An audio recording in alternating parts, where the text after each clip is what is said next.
কেমন আছেন সবাই? আজকের এই ভিডিওতে আমি কথা বলবো আর্টিফিশিয়াল ইন্টেলিজেন্স নিয়ে, এআই। এইটা ভবিষ্যৎ। এটা আমাদের প্রত্যেকটা কাজের সাথে এতটা ইন্টিগ্রেটেড হয়ে যাচ্ছে যে এটা সম্পর্কে আমাদের অ্যাওয়্যার থাকা উচিত এবং আমাদের একটু বোঝা উচিত যে আমাদের কাজের প্রোডাক্টিভিটি বাড়ানোর জন্য আমরা কিভাবে এআই টুলসগুলো ইউজ করতে পারি, কোন ক্ষেত্রে করা উচিত না। তো সেগুলো সম্পর্কে অ্যাওয়ারনেস আমাদের থাকা উচিত বর্তমান যুগে। তো আমি তো ওই সম্পর্কে এক্সপার্ট না, এবং আমি ওই ব্যাপারে কি উচিত অনুচিত, আম, কোথায় কোথায় ইউজ করা যায় এত ডিটেলস আমার পক্ষে বলার সম্ভব না। তবে আমি যেহেতু শুরু থেকে বলতে যখন চ্যাট জিপিটি মার্কেটে আসে এবং এটা খুব আলোড়ন তৈরি করে 2-3 বছর আগে, তখন থেকে আমি চ্যাট জিপিটি এবং পরবর্তীতে অন্যান্য যেসব সিমিলার টুলস আসছে ওগুলো ইউজ করি। আমি যেটা শেয়ার করব সেটা হচ্ছে আমি ব্যক্তিগতভাবে কোন কোন ক্ষেত্রে এই টুলসগুলা সবচেয়ে বেশি ইউজ করি এবং কোন কোন ক্ষেত্রে ইউজ করি না, এগুলো নিয়ে কয়েকটা কথা শেয়ার করব আর কি। জাস্ট এক্সপিরিয়েন্সটা শেয়ার করার জন্য। সবচেয়ে বেশি আমার মনে হয় আমি যে কারণে ইউজ করি সেটা হচ্ছে ল্যাঙ্গুয়েজ এডিটিং। অর্থাৎ আমি এটাকে একটা প্রুফ রিডার হিসেবে ইউজ করি। এটার মানে কি? মানে হচ্ছে যেমন ধরেন আমি কোন একটা টেক্সট লিখলাম, সেটা ইংরেজিতে হতে পারে, সেটা বাংলায় হতে পারে, সেই লেখাটা আমি সিম্পল একটা ফেসবুক পোস্টের জন্য হতে পারে, সেটা হতে পারে আমার যে কোনো আর্টিকেল রাইটিং, সেটা হতে পারে হচ্ছে আমার কোন একটা প্রপোজাল লিখবো বা কোন একটা প্রেজেন্টেশন দেব, সেখানে অ্যাবস্ট্রাক্ট সাবমিশন করব, সেখানে এরকম বিভিন্ন জায়গায়, অর্থাৎ যে কোনো জায়গায় আমার যখন লেখার প্রয়োজন হয় তখন আমি যেটা করি সেটা হচ্ছে যেমন আগে আমার যে প্রবলেমটা হয়তো যে যে জায়গা হয়তো অনেক টাইম চলে যেত, সেটা হচ্ছে আমি লিখলাম, আমি যেটা বলতে চাচ্ছি সেটা লিখলাম, লেখার পরে দেখা যাচ্ছে যে ওগুলার গ্রামার ঠিক আছে কিনা, বানান ঠিক আছে কিনা, পাঞ্চুয়েশন গুলা ঠিক আছে কিনা, এরকম ছোট ছোট বিষয়গুলা নিয়ে অনেক টাইম নষ্ট হতো। কোথায় কোন প্রিপোজিশনটা ঠিক মতো বসবে, দেখা যাচ্ছে যে নিজে যদি একটা ভালো মতো বুঝতে না পারে বা সন্দেহ থাকে, তখন দেখা যাচ্ছে গুগল সার্চ করতে হচ্ছে, বিভিন্ন ডিকশনারি গুলো দেখতে হচ্ছে, বা বিভিন্ন অনলাইন ফোরাম দেখতে হচ্ছে যে আসলে আসলে কিভাবে কোনটা সঠিক ইউজ কোনটা সঠিক ইউজ না।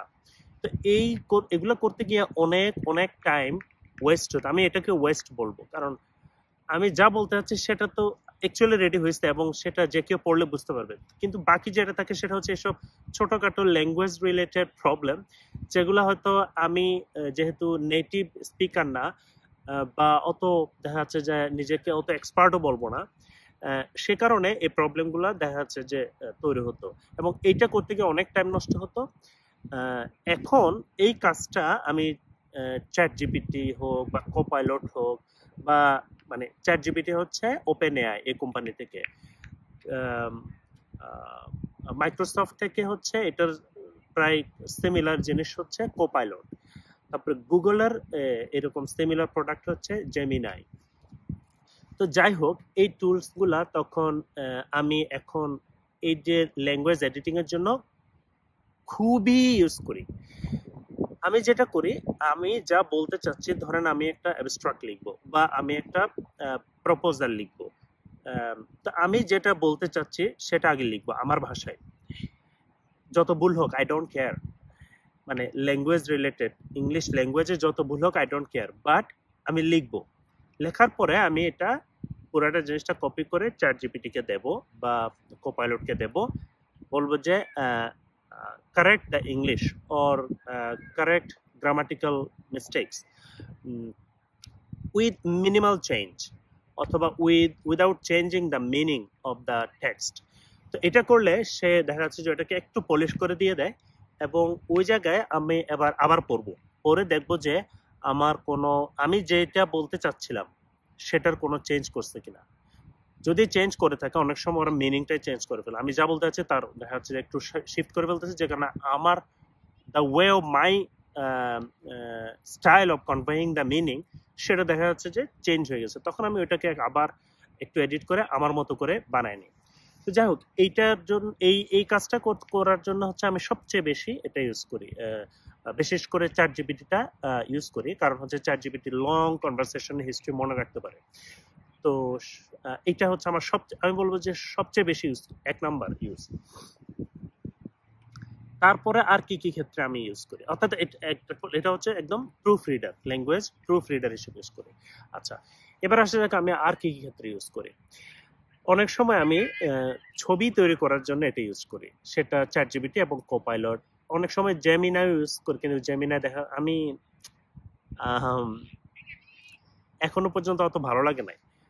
কোপাইলট ভালো, এটা ইউজ করতে, এটা আমার কাছে মনে হয়, বিশেষ করে আমি যদি কোনো টেমপ্লেট দিতে পারি এটা ভালোই কাজ করে, চ্যাট জিপিটিও ভালো কাজ করে এই দুটার ক্ষেত্রে। তো আমি যেটা করি সেটা হচ্ছে, যেমন ধরেন আমি একটা মেডিকেল টপিক রিলেটেড কোনো একটা আর্টিকেল লিখলাম, তখন আমি যেটা করব, অনেক সময় এটা দিয়ে দিলে, এটা যদি সিম্পল কনসেপ্ট হয়, দেখা যাচ্ছে নিজে একটা ইমেজের ড্রাফট রেডি করে ফেলতে পারে, এবং হচ্ছে এরপরে আরো একটু ইনস্ট্রাকশন দিলে দেখা যাচ্ছে ফাইন টিউনিংটা করতে পারে। আমি বলবো না যে এটা একদম পারফেক্টলি কাজ করে, আমি দেখছি যে আসলে সব সময় এটা ভালো মতো কাজ করে না, কিন্তু তারপরও একটা একটা একটা একটা ড্রাফট আমাকে দিতে পারবে, যে ছবিটা আমি পরবর্তীতে পাওয়ার পয়েন্টে গিয়ে একটু এডিট করে দেখা যাচ্ছে যে তখন নিজের মতো করে করতে পারে। দেখা যাচ্ছে যেমন আমি দেখছি যে বাংলায় লেভেলিং গুলো ঠিক মতো করতে পারে না চ্যাট জিপিটি। তারপরে দেখা যাচ্ছে যে অনেক সময় ভুল করে ফেলে ছবিতে, যা বলতে যাচ্ছি ছবির কনসেপ্টটাই ভুল করে ফেলে। তো এরকম দেখা যাচ্ছে অনেকবার রিহার্সাল করতে হয়, করতে করতে বেস্ট অপশনটা নিই, এবং ওইটাও আসলে আমার মন মতো হয় না, তারপরও আমি ওইটাকে পাওয়ার পয়েন্টে নিয়ে গিয়ে বিভিন্ন এডিট করে আমার মতো করে তৈরি করি। এতে হলো কি, আমার একদম নতুন করে শুরু করতে হয় না। কিছু জিনিস দেখা যাচ্ছে যে সে অলরেডি আমাকে দিয়ে দেয় একটা টেমপ্লেটের মতো, সেখানে আমি পরবর্তীতে টুকটাক কাজ করে দেখা যাচ্ছে যে আমার মনের মতো করে একটা ছবি তৈরি করতে পারি। তাহলে এইটা একটা ইউজ।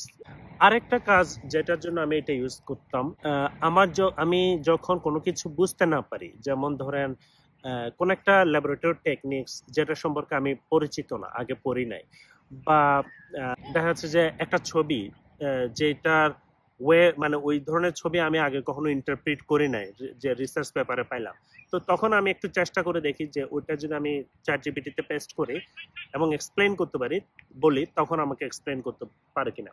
ইউজুয়ালি ল্যাবরেটরি মেথডস বা এগুলো ভালো মতো এক্সপ্লেইন করতে পারে। ছবি আমি বলবো যে একটা ট্রাই করা যেতে পারে, অনেক সময় এটা ভালো মতো এক্সপ্লেইন করতে পারে। তো এটা হচ্ছে আরেকটা ইউজ, যে কোনো কিছু বোঝার জন্য আমি এটা ইউজ করি। আমি বলবো না যে এটা এক্সপার্ট লেভেল আপনাকে নলেজ দেবে, বাট এট দ্য বিগিনিং আপনি গুগল করে যেমন আগে আমাদের যেটা করতে হতো, ওটার চেয়ে এটা একটা বেটার অ্যাপ্রোচ, ফাস্ট অ্যাপ্রোচ, এবং ভালো মতো কাজ করা আমি বলবো। আমি এটাতে খুবই হেল্প পাই এই চ্যাট জিপিটি থেকে। যেমন আমি রিসেন্টলি একটা এক্সাম্পল দিতে পারি, সেটা হচ্ছে, যেমন আমি একটা প্রোটিওমিক্সের ডাটা দেখতেছিলাম, প্রোটিওমিক্স এক্সপেরিমেন্ট করা হয়েছে, পরে আমরা একটা এক্সেল ফাইল পাইছি আর কি। তো এক্সেল ফাইল ওখানে বিভিন্ন কলাম আছে, তো আমি দেখা যাচ্ছে যে আগে এগুলা অতটা ফ্যামিলিয়ার ছিলাম না, বা অতটা খেয়ালও করি নাই যে এই প্রত্যেকটা কলামে যে ভ্যালুগুলো আছে ওগুলার মিনিংটা কি। তো এখন আমি একটা কাজ করতে পারি হচ্ছে, ওদের ওয়েবসাইটের ডকুমেন্টেশনে গিয়ে প্রত্যেকটা জিনিস সম্পর্কে ডিটেলস জানতে পারি, গুগল সার্চ করতে পারি, বিভিন্ন ফোরাম চেক করতে পারি, এটা করতে পারি। অথবা আমি যেটা করছি সেটা হচ্ছে ওই এক্সেল ফাইলের হেডার, অর্থাৎ প্রথম যে লাইনটা এবং তারপরে যে 4-5টা যে মানে ডাটা লাইন, পুরো জিনিসটা একটু কপি করে চ্যাট জিপিটি কে দিলাম, দিয়ে বললাম যে এক্সপ্লেইন, জাস্ট বললাম যে এক্সপ্লেইন। তারপরে সে সুন্দর করে এটা কিসের ডাটা ফাইল, তারপর হচ্ছে এখানে প্রত্যেকটা কলাম যেগুলো আছে, ও কলামগুলো কি কি ভ্যালু আমাকে দেখাচ্ছে, এগুলোর মানে কি, এগুলোর একটা সামারি দিয়ে দিচ্ছে। হ্যাঁ, তো ম্যাক্সিমাম দেখা যাচ্ছে আমি বুঝে গেছি। এরপরে দেখা যাচ্ছে কয়েকটা বিষয়ে আর একটু ক্লারিফিকেশন দরকার ছিল, সেটা নিয়ে আমি আবার জিজ্ঞেস করছি, আমাকে আবার অ্যান্সার দিছে। তো আমি এই যে আমি ওখান থেকে যেটা শিখলাম সেটার উপর আমি বলবো না যে আমি 100% ওটাকে ট্রাস্ট করি, বাট আমার পয়েন্টটা এটা যে ওইটার মাধ্যমে আমি শেখার কারণে খুব দ্রুতই একটা প্রিলিমিনারি আইডিয়া হলো। এরপরে আমার রিফাইনমেন্টটা এটা আস্তে আস্তে গুগল সার্চ বা অন্যান্য পেপার পড়তে এখন আমার সুবিধা হবে এবং আমি ওইটার সাথে রিলেট করতে পারবো কোথায় ভুল আসছে না আসছে। বাট এট দ্য বিগিনিং আমি এটা বোঝার জন্য এটা ইউজ করলাম এবং খুবই খুবই হেল্পফুল। এরকম আমি প্রায় প্রত্যেকটা ক্ষেত্রে বলতে গেলে যে কোনো কিছু শুরুতে আমাকে বুঝতে হবে, আমি জাস্ট এটা জিজ্ঞেস করি। আরেকটা যেমন খুব কমনলি ইউজ করতাম, এখন ইদানিং একটু কম করি, সেটা হচ্ছে আমার বাচ্চা যখন মেয়ে যখন আরেকটু ছোট ছিল, ঘুমানোর সময় সে প্রতিদিন বেড টাইম স্টোরি শুনবে। তো বেড টাইম স্টোরি আমি তাকে প্রতিদিন আমি এত স্টোরি কোত্থেকে পাবো? আমি যেটা করতাম সেটা হচ্ছে চ্যাট জিপিটি কে বলতাম যে my daughter is 3 years old or 4 years old. I want you to write a small story with easy English words. তখন দেখা যাচ্ছে সে খুব সুন্দর করে একটা স্টোরি তৈরি করে দিয়েছে, যেটা আমাকে হয়তো বলতে গেলে হয়তো 5 মিনিট মতো লাগে। তো আমি ওইটা সামনে ওর থেকে ওখান থেকে পড়ে পড়ে মেয়েকে স্টোরিটা বলতাম, তারপরে মেয়ে সুন্দর করে ঘুমায় যেত। এবং এটা এতটা হ্যাবিট হয়ে গেছিল যে প্রত্যেকদিন এরপরে মেয়ে ঘুমানোর সময় যে চ্যাট জিপিটি, বাবা চ্যাট জিপিটি কে স্টোরি বলতে বলো, এরকম করতো। তো এইটা যেমন একটা, যে এটা কিন্তু আমার কোনো একাডেমিক কাজ না, এটা জাস্ট হয়ে আছি বাচ্চা ঘুমাবে, আমি স্টোরি বলতে পারতেছি না, নতুন কোনো বই খুলে যে পড়াবো লাইট জ্বালাই সেটাও হচ্ছে না, তখন আমি এই যে চ্যাট জিপিটির মাধ্যমে স্টোরি বানাইয়ে মেয়েকে শোনালাম, খুব সুন্দর করে স্টোরি শুনে ঘুমাই গেল। তো এটা যেমন একটা ইউজ। তারপরে আরেকটা ইউজ হচ্ছে যেমন রিসেন্টলি করছি যে আমার মেয়ে এবং ছেলে ওরা অনেক ড্রয়িং করে, সারাদিন ড্রয়িং করে, এই সেই স্কুল থেকে ড্রয়িং করে, স্কুল থেকে বাসায় বসে বসে ড্রয়িং করে, ফ্রেন্ডের সাথে ড্রয়িং করে। আমি যেটা করি সেটা হচ্ছে ওই যে ওর যে ড্রয়িংটা করছে ওইটাতে তো একটা থিম আছে, ওর একটা চিন্তা ভাবনা নিশ্চয় আছে। আমি ওইটা দেখা যাচ্ছে চ্যাট জিপিটি কে আপলোড করলাম, বললাম যে make a realistic version of it. তখন দেখা যাচ্ছে যে ওইটার একটা রিয়েলিস্টিক ভাইব দিল এবং ওটা আমার দেখা যাচ্ছে অনেক সময় ভালো লাগে। তো এরকম আমি ছবিগুলো একটা রিয়েল ভাব দিয়ে বাচ্চার সাথে ইন্টারেক্ট করি, যে বাচ্চাকে দেখায় যে দেখো এই ছবিটা চিনো কিনা, বলে যে হ্যাঁ এটা তো আমি আঁকছি, আমি তো এরকম আঁকছি। তো এটা খুবই মজা পায় এবং এটা নিয়ে দেখা যাচ্ছে আমি বেশ কিছুদিন টাইম স্পেন্ড করছি, বাচ্চা খুবই খুবই এনজয় করছে যে ওর যে আইডিয়া সেটাকে যখন চ্যাট জিপিটি একটা রিয়েলিস্টিক একটা সিনারিওতে পরিণত করে খুব খুব এক্সাইটমেন্ট পায়।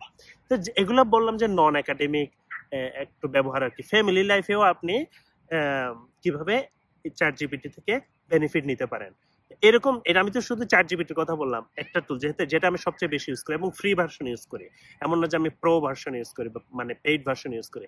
তো এই ফ্রি ভার্সন থেকে আমি এই কাজগুলো করি এবং নিশ্চয় আরো অনেক টুলস আছে এরকম, হয়তো আমি এক্সপার্ট না বা ওই টুলস গুলো ইউজ করি না বলে জানি না, যেগুলো হয়তো আরো অ্যাডভান্স লেভেলের এবং আরো specialised for this. But point is এই যে কোটা বললাম এগুলা আপনার একাডেমিক এবং রেগুলার অফিসিয়াল কাজের বাইরেও ফ্যামিলি লাইফেও আপনি এগুলো ইউজ করতে পারেন খুব সুন্দরভাবে। আচ্ছা, আর কোথায় ইউজ করি? হ্যাঁ, যেমন ধরেন আপনি আপনি কোনো একটা টপিকে কোথাও প্রেজেন্টেশন দেবেন, ঠিক আছে? সেটার জন্য আপনি ধরেন কি করি আমরা শুরুতে অনেক কিছু চিন্তা ভাবনা করি, তাই না? আপনি চ্যাট জিপিটিকে বলতে পারেন আপনি কি টপিক নিয়ে কথা বলতে চান এবং কি করতে চান, সেটা বললেন যে একটা টেমপ্লেট দিতে। এটা হয় কি আপনার শুরু থেকে শুরু করতে হলো না, again একটা টেমপ্লেট পাইলেন, সেই টপিক গুলোকে আবার আপনি আপনার মনের মতো করে রিঅর্গানাইজ করে আপনার এই স্পিকিং পয়েন্ট গুলা রেডি করে ফেলতে পারেন। এটা একটা উপায়। রিসেন্টলি যে গতকালকে রাত্রে যে একটা এক্সপিরিয়েন্স বলি, সেটা হচ্ছে আমি একটা ওয়েবসাইট ডেভেলপমেন্ট করতেছিলাম, একটা ওয়েবসাইট বানাচ্ছিলাম আর কি, meducationline365.com। এটা আমার তো ফেসবুক এবং ইউটিউব পেজ, তো এটার জন্য একটা ওয়েবসাইট বানানোর চেষ্টা করতেছিলাম। তো বানানো হয়েছে এবং তারপরে বানানোর পরে এটা যখন আমি মোবাইল দিয়ে ভিজিট করার চেষ্টা করতেছি, দেখি যে আমার ওই যে হেডার যেটা থাকে ওখানে দেখেছি যে ওই যে আমার যে ট্যাবগুলো, যে হোম পেজ, তারপরে বিভিন্ন অ্যাবাউট মি পেজ, অনেকগুলো ইয়া থাকে, ওগুলো এক্সপ্যান্ড হচ্ছে না। তো এখন তার মানে ওখানে কোডে বা কোথাও একটা সমস্যা আছে। তো আমি তো আর HTML বা ওগুলাতে এক্সপার্ট না, এগুলাতে আমার বিন্দুমাত্র আইডিয়া নাই। তো তো দেখা যাচ্ছে যে ওইটা আমি চ্যাট জিপিটির মাধ্যমে সলভ করার চেষ্টা করতেছি অনেকক্ষণ ধরে। আমি প্রায় ৩-৪ ঘন্টা মতো এদিক ওদিক করে ট্রাই করছি, কোনোভাবেই সলভ করতে পারি না। তখন মনে হলো যে আচ্ছা আমি শুধু এটা কেন চেষ্টা করতেছি, একটু গুগলের চেষ্টা করি, জেমিনাই চেষ্টা করি। তো জেমিনাইকে আমি পুরা এইচটিএমএল ব্লকটা কপি করে ওখানে দিলাম, এবং আমার প্রবলেমটা বললাম যে আমার এই ডেস্কটপে বা কম্পিউটারে যখন আমি দেখতেছি এভরিথিং ইজ ওকে, কিন্তু আমি যখন মোবাইল ডিভাইসের মাধ্যমে দেখার চেষ্টা করতেছি তখন দেখি যে ওগুলো কলাপস করে এক্সপান্ডেবল কোনো অপশনে আসে না। তখন এটা বলার পরে জেমিনাই কিন্তু খুব ভালো মতোই প্রবলেমটা ডিটেক্ট করতে পারছে এবং কোডটাকে এডিট করে আমাকে দিচ্ছে। পরে আমি ওইটা চেঞ্জ করে দেখি যে আমার এবার মোবাইল থেকে রেসপন্সিভ একটা হেডার তৈরি হয়ে গেছে ওয়েব পেজের জন্য।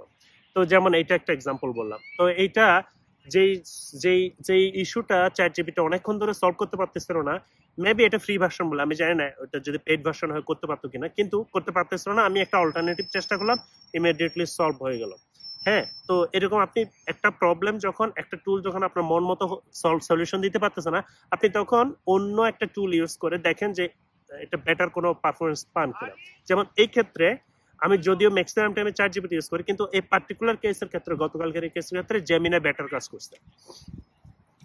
তো এইগুলো হচ্ছে কমন ইউজ। আরেকটা কমন ইউজ বলি, সেটা হচ্ছে আমার ডেটা অ্যানালাইসিসের জন্য অনেক সময় না, প্রায় প্রচুর সময় আমি যেহেতু আরএনএ সিকোয়েন্সিং বা এরকম বায়োইনফরমেটিক্স এর অনেক কাজ করি ওয়েট ল্যাবের কাজের পাশাপাশি, ওগুলো করার জন্য অনেক সময় এই যে আরএ কোড লিখতে হয় বা পাইথন টুলস, মানে পাইথন বেসড টুলস গুলা চালাইতে হয়। আমি আমি আমি আমি যখন আগে কাজ করতাম হাই পারফরমেন্স কম্পিউটিং ফ্যাসিলিটি, তখন ইউনিক্স এর কোড লিখতে হতো। তো তখন তো এআই ছিল না, মানে এত অ্যাডভান্স ছিল না, যে কারণে ওই সময় এগুলো ম্যানুয়ালি করতে হতো। সব গুগল সার্চ করে করে, ফোরাম চেক করে করে, আমার পিএইচডির সময় এবং প্রিভিয়াস জবের সময় কোডগুলা ঠিক করতে হতো এবং অনেক টাইম যেত। একটা দেখা যাচ্ছে প্রবলেম সলভ করতে আমার এমনকি সপ্তাহ লেগে যেত। এখন যেটা হয় সেটা হচ্ছে আমার এগুলো নিয়ে খুব একটা টেনশন করতে হয় না, যে কারণে আমার এই যে কোডিং শেখার আগ্রহটাও আসলে অত নাই। আমি একদম বেসিক লেভেল কোডিং পারি এবং ওটা দিয়ে কাজ চালাইনি। কিভাবে? যে আমি চ্যাট জিপিটি কে বলে যে আমি আমার কাছে এই ডাটাটা আছে, আমি এটা করতে যাচ্ছি, হ্যাঁ এটাকে এরকম করতে যাচ্ছি, বা এভাবে ফিল্টার করতে যাচ্ছি, বা এভাবে যোগ বিয়োগ করতে যাচ্ছি। তখন আমি এবং ডাটার একটা স্ন্যাপশট দিই, দেওয়ার পরে বলি যে আরএ কোড লিখো বা পাইথনে কোড লিখো, খুব সুন্দরভাবে কিন্তু কোডগুলা তৈরি করে দেয়। হ্যাঁ, যে কারণে তারপর হচ্ছে ওই কোডগুলো আমি ইউজ করে দেখার চেষ্টা করি যে মানে প্রুফ রিড, এটা আমার পক্ষ থেকে টেস্ট করে দেখি যে আসলে যে কোডগুলো লিখছে ওগুলো কাজ করতেছে কিনা এবং ঠিকঠাক মতো রেজাল্টটা আসতেছে কিনা আমি যেভাবে চাইছি। আমি দেখি যে অনেক সময় এটা কারেক্টলি আসে, এবং যদি না আসে, যদি আপনি যেটা চাইছেন সেটা যদি না হয়, তখন আপনি বলতে পারেন যে that was not, this is the output but that was not what I was looking for, please do this instead. তো তখন এগুলা এরকম ব্যাক এন্ড ফোর্থ কমিউনিকেশনের মাধ্যমে হচ্ছে আমি কোডিং এর বিষয়টা সলভ করি। তো রিসেন্টলি এরকম আমি অনেকগুলা আমার অ্যানালাইসিসের জন্য এগুলো ইউজ করছি। যেমন পাইথন কিন্তু আমি আগে ইউজ করি না, এই যে জাস্ট ৩-৪ মাস আগেও কিন্তু আমি ওভাবে কখনো পাইথন ইউজ করি না, কারণ আর জানি ইউনিক্স এর মানে ওই যে ব্যাশ প্রোগ্রামিং, এটা কিছুটা জানি, এই দুইটা দিয়ে আমার চলে যেত মোটামুটি। কিন্তু ইদানিং আমি যে আরএনএ সিকোয়েন্সিং বা এই ধরনের কিছু অ্যানালাইজ করতেছি, যেখানে দেখি যে কিছু টুলস ইউজ করতে হবে যেগুলো হচ্ছে আরে অ্যাভেলেবল না, এগুলো হচ্ছে রিসেন্ট টুলস, এবং দেখা যাচ্ছে যেগুলো পাইথনে, অধিকাংশ দেখা যাচ্ছে পাইথনে লেখা, অর্থাৎ আমার পাইথন এনভায়রনমেন্টে এটা করতে হবে এবং কিছু পাইথন কোডিং লাগবে। তো সেটার জন্য আমি আবার চ্যাট জিপিটি ইউজ করা শুরু করছি। হ্যাঁ, এবং দেখি যে খুব ভালো মতোই কিন্তু আমি প্রবলেমগুলো সলভ করতে পারছি, এবং দেখা যাচ্ছে যে কোড যেভাবে মডিফাই করতে হয়, এটা চ্যাট জিপিটি কে যদি বলি যে আমি এই জিনিসটা চাচ্ছি কিন্তু I don't know how to change the code, please do it, তো চেঞ্জ করে দেয়। এবং এটার মাধ্যমে আমি রিসেন্টলি অনেক কাজ করছি, যে কারণে অ্যাকচুয়ালি করতে করতে আমি পাইথনেরও কিছু কোড শিখে ফেলছি অটোমেটিক্যালি। এটা এমন না যে আমি ইন্টেনশন দিয়ে শিখছি, কিন্তু ওইটা ব্যাক এন্ড ফোর্থ এরকম করতে করতে দেখা যাচ্ছে আমি পাইথনেরও অনেক কাজ শিখে ফেলছি অলরেডি, এবং টুলস কিভাবে ইউজ করতে হয়, পাইথন টুলস গুলো শিখে ফেলছি।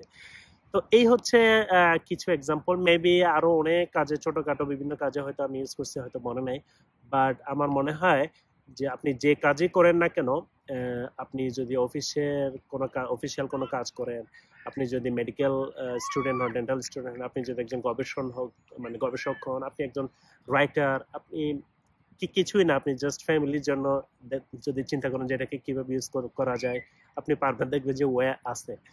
তো যাই হোক, আপনাদের সবার জন্য শুভকামনা, এবং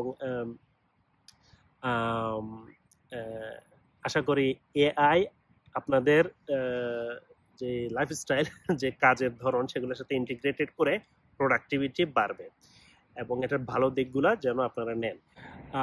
এটা করবেন না, যেমন ধরেন আপনি কোথাও রিসার্চ প্রপোজাল দেবেন, বা কোনো লেটার অফ রিকমেন্ডেশন দেবেন, বা কোনো একটা অ্যাবস্ট্রাক্ট লিখবেন, রিসার্চ পেপার লিখবেন, এটা করবেন না যে আপনি জাস্ট ChatGPT কে ইউজ করে তার থেকে কনসেপ্টটা নিলেন। এটা করা যাবে না, এটা আসলে ভুল টেকনিক, মানে আমার মনে হয় আর কি।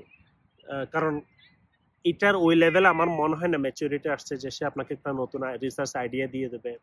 সেটা হচ্ছে রিসার্চ আইডিয়া, অর্থাৎ এটা হচ্ছে মানুষের কাজ, যে সায়েন্টিফিক আইডিয়াটা তৈরি করা, আইডিয়াটা জেনারেট করা। সেটা আমি বলবো যে আমি যেটা বিশ্বাস করি, বা আমার ক্ষেত্রে এখন পর্যন্ত যে ধারণা, সেটা হচ্ছে আইডিয়াটা অবশ্যই আমার মাথা থেকে আসতে হবে। আমি কি লিখতে চাই, আমি কি বলতে চাই, সেই সেই স্বকীয়তা, সেই ইউনিকনেসটা আমার মধ্যে থাকতে হবে। আমি এই টুলসগুলো ইউজ করব হচ্ছে সেটা প্রকাশের একটা মাধ্যম হিসেবে, সেটাকে পলিশ করার একটা মাধ্যম হিসেবে, যেহেতু I am not a native English speaker. তো সেই জায়গাটাতে হচ্ছে আমি সবচেয়ে বেশি এটার হেল্প নিই। আমি কখনোই একটা রিসার্চ আইডিয়া তৈরি করার জন্য এটার হেল্প নিই না। আমি ওইটাকে এখনো সেই লেভেলের বিশ্বাস করি না, কারণ আমি দেখছি যে এটা আসলে ওই লেভেলের কাজটা করতে পারে না এখনো। অনেক প্রবলেম হয়, অনেক অনেক ভুলভাল তথ্য দেয়, যেটা আপনি হয়তো ডিটেক্ট করতে পারবেন না ওইটার সম্পর্কে নলেজ না থাকলে। তো এই জিনিসটা আমি এখনো অ্যাভয়েড করি। এবং তবে এটা সঠিক যে আপনি যখন এটা অনেক দিন ধরে বারবার ইউজ করবেন, তখন ওর যে রাইটিং স্টাইল, সেটার একটা ইনফ্লুয়েন্স আপনার মধ্যে চলে আসে। যেমন আমি যদি এখন এই মুহূর্তে উইদাউট এনি এআই আমি কোন একটা লেখা যদি লিখি, দেখা যাচ্ছে যে লেখাটার স্টাইলটা একটু চেঞ্জ হয়েছে। আমি যদি আজ থেকে আমার 5 বছর আগের কথা লেখার স্টাইল চিন্তা করি এবং এখনকার লেখার স্টাইল চিন্তা করি, আমি পরিবর্তন দেখতে পাই। কারণ বারবার এগুলো করতে করতে আমার স্টাইলটাও অনেকটা, এটি ইমপ্রুভ, বাট স্টাইলটা অনেকটা এই যে এআই টুলস গুলো যেরকম লেখা, অনেকটা ওরকম হয়ে গেছে কিছুটা। তো যাই হোক, এটাই হয়তো গতিপথ, মানে হচ্ছে এইটাই হয়তো ভবিষ্যতে নর্মাল হবে, যে এআই এর ইনফ্লুয়েন্সটা মানুষের অরিজিনাল রাইটিং এও চলে আসবে, অর্থাৎ আমাদের রাইটিং স্টাইলটাও এটা দিয়ে প্রভাবিত হবে। এরকম হওয়ার যথেষ্ট পসিবিলিটি আছে, আমি এটা ফিল করতেছি, আমার ক্ষেত্রে এটা হচ্ছে। তো but I think it's not bad, that's how it is, that's how time progress. মানে হচ্ছে সময়ের সাথে সাথে সবগুলা যে স্ট্যাটিক থাকবে এরকম না, এক এক সময় এক একটা ইনোভেশন হবে, এবং সেটার কারণে সমাজ এবং পুরো জিনিসটা সিস্টেমে একটা দেখা যাচ্ছে যে চেঞ্জ চলে আসে। তো মেবি এটাও এরকম একটা বিষয়। যাই হোক, সবাই ভালো থাকবেন, সবার জন্য শুভকামনা।